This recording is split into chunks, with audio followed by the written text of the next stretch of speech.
I'm just going to fan them out, and I would need from you 10 cards for this spread, please. So feel free to just take your time, fan them out as much as you need to. Lay them. We've both got tattooed fingers, which gives a bit of extra visuals. I can rearrange them afterwards. I'm remembering where they go.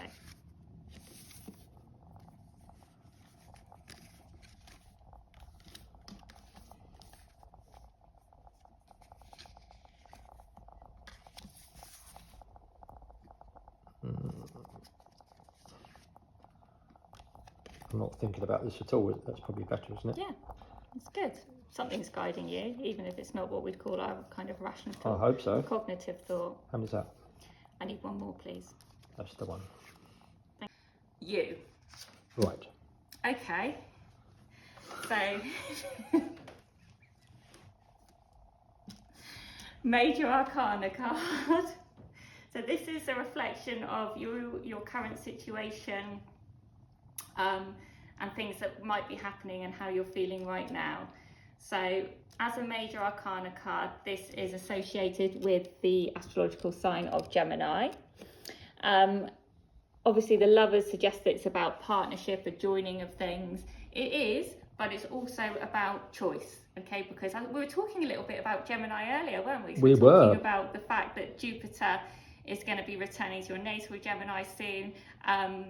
There's some really interesting things happening with Gemini this year, actually, really interesting things, because Taurus is finally moving from Uranus into Gemini. So there's a lot going on this year. So anyway, I digress. So here in this position, it's signifying that there is something new going on with somebody.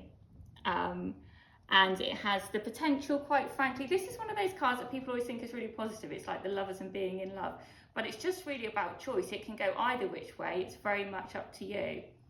So yeah, joining a partnership with somebody else suggested in your current situation. This card here is challenge, what is blocking you, or what may be in your way, something that might be making your current situation a little bit difficult.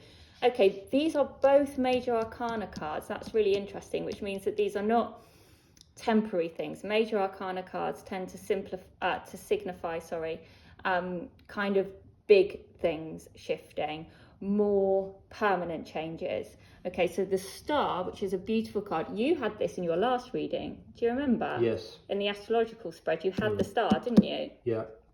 So that's really interesting, because this is about, the Star is about renewal, optimism, hope, new beginnings, but it's also about where you put your energies. It's about sharing things.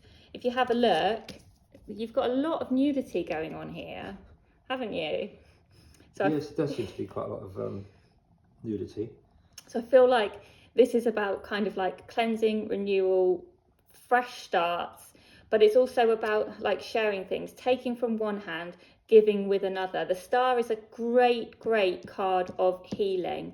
It's a card of light, and it's a card of inspiration. But in the card 2, crossing the significator card here, I think it could maybe be suggesting that there's a bit of healing that needs to happen before any situation, personal situation, can progress properly. Well, that's positive. That is positive. Those are beautiful images. Yeah. Okay. And this next card is about you, really, in terms of your hopes and fears and maybe potential anxieties, or hopes about the situation. I love this card. It's actually a really, really beautiful card. So the Queen of Pentacles. So Pentacles is our earth suit, okay? So it's associated with money, but not just money, material, grounding, feeling looked after things.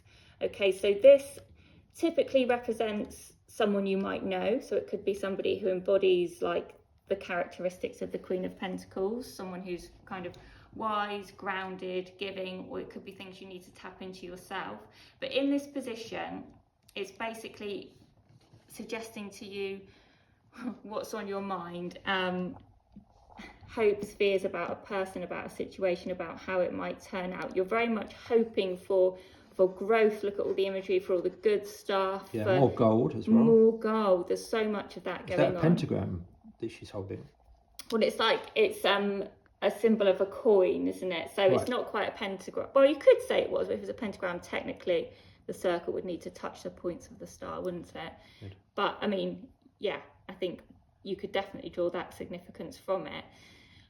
But it's kind of like, you might be thinking, is it all going to be as good as it looks as it may be? Do you know what I mean? I feel like I'm not explaining myself very well. I want this. Is this what I'm going to get? Yeah. All that glistens is not gold. That's what I'm trying to say. To quote the bard, Francis Bacon. Controversial. That's me. So I love the connections between them. And I think one of my absolute favourite tarot spread, which really we should have filmed, but we can do it another time, is the astrological spread, because there's so much to be learned from how we can really, dig in to see that all the things that tarot and astrology do, which I love. It shows us that everything really is temporary. Yeah, and everything can change at any given moment. Absolutely. And I think the thing to really bear in mind as well is that sometimes tarot and astrology, people can think they're really kind of like navel gazing and stuff like that, and it's actually really not, because it's about playing to your strengths. And not only that, like I was saying with astrology earlier, it can be very much about the collective as well. It's not just like, oh God, when am I going to fall in love? That kind of stuff. It's really not. There is such fascinating stuff in astrology. Like yesterday when I was looking at your chart, and I was looking, for example, in your chart, so you've got an exact Saturn-Neptune conjunction in Libra. Obviously that happened in 1953. Now, Saturn-Neptune conjunction is very rare, okay? So it happened in 1953. Then, the last time that happened was in 1989 in Capricorn, when the Berlin Wall came down. Capricorn structures, Saturn, Neptune coming along, just challenging all the boundaries. And it's going to happen, I'm so excited about this, again in February 2026 at 0 degrees of Aries. So the complete beginning of the astrological signs. So I'm just thinking, what is going to happen then? Well, funny enough, I've got a bit of the Berlin Wall.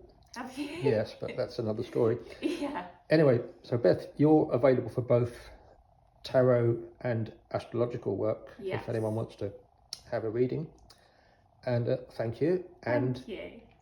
Be lucky. I will try. Be lucky.